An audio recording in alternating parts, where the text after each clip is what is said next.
क्यों निर्जला एकादशी को सबसे महत्वपूर्ण एकादशी माना जाता है? ज्येष्ठ मास की आने वाली एकादशी को सबसे महत्वपूर्ण एकादशी क्यों माना जाता है?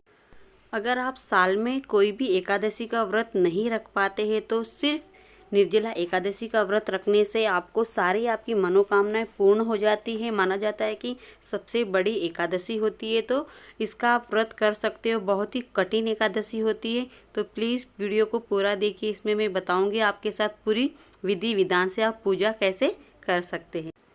माना जाता है कि 24 एकादशी होती है साल में, सभी का अपना अपना महत्व होता है, लेकिन ज्येष्ठ मास की शुक्ल पक्ष एकादशी तिथि को पड़ने वाली निर्जला एकादशी का विशेष महत्व माना गया है। इस एकादशी में पानी पीना पूर्णतः वर्जित है। यही वजह से इस एकादशी को निर्जला एकादशी कहा जाता है। धार्मिक मान्यता है कि इस एकादशी को व्रत करने से सभी 24 एकादशियों का फल मिल जाता है।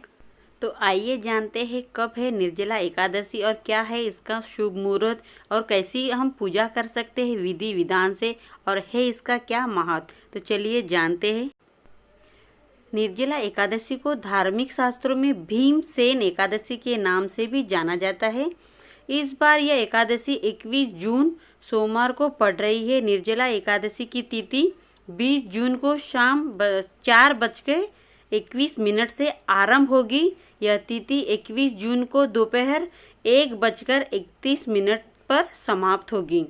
निर्जला एकादशी के पारण का शुभ मुहूर्त है 22 जून को सुबह 5:24 से 8:12 तक। विधानों के अनुसार व्रती को गंगा दशहरा के दिन से ही तामसवी भोजन त्याग कर देना चाहिए। साथ ही लहसुन और प्याज मुक्त भोजन ग्रहण करना चाहिए। रात में भूमि पर शयन करें। अगले दिन ब्रह्मा मुहूर्त में उठकर सबसे पहले श्री हरि का स्मरण करें। इसके बाद नित्य कर्मों से निवृत्त होकर स्नान के पानी में गंगाजल डालकर स्नान करें। अब आचमन का व्रत संकल्प ले, फिर पीले वस्त्र धारण करें। इसके बाद सूर्य को अर्घ्य दें। तो चलिए जानते हैं निर्जला एकादशी की पूजा विधि क्या है। सूर्य देव को जल अर्पित करने के बाद भगवान विष्णु की पूजा पीले पुष्प, फल, अक्षत, दूर्वा और चंदन से पूजा करें। फिर ओम नमो भगवते वासुदेवाय का मंत्र का जाप करें।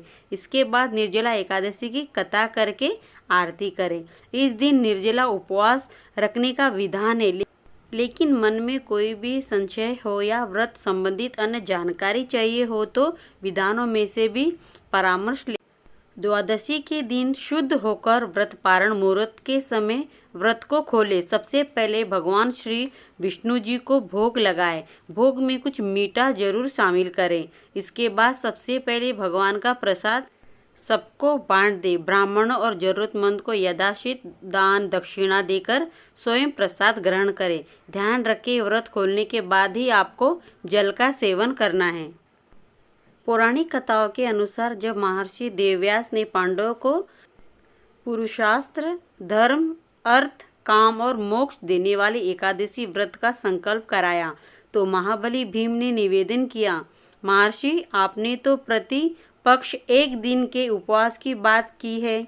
मैं तो 1 दिन का क्या, एक समय भी भोजन के बगैर नहीं रह सकता।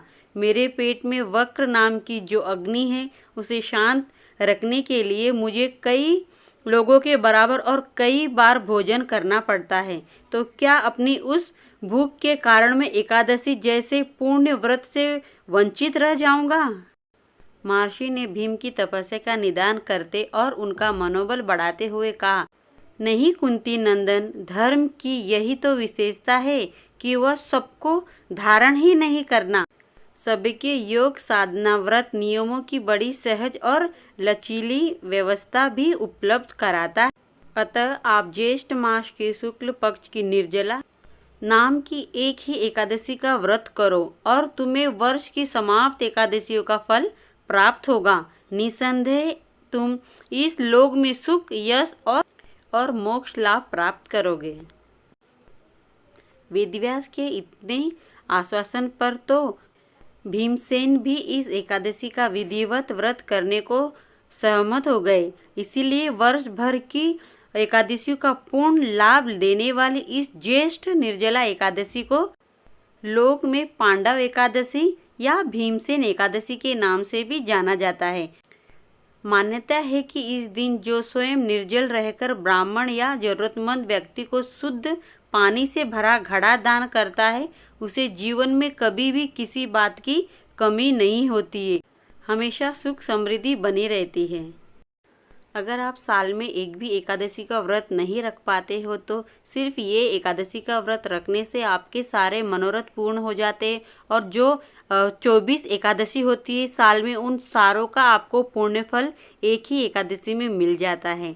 तो ये वीडियो आपको थोड़ा भी पसंद आया हो तो मेरे चैनल को आप लाइक कीजिए, शेयर एंड सब्सक्राइब कीजिए। मैं लाती रहूँगी आपके लिए ऐसी ही अच्छी अच्छी वीडियोज़।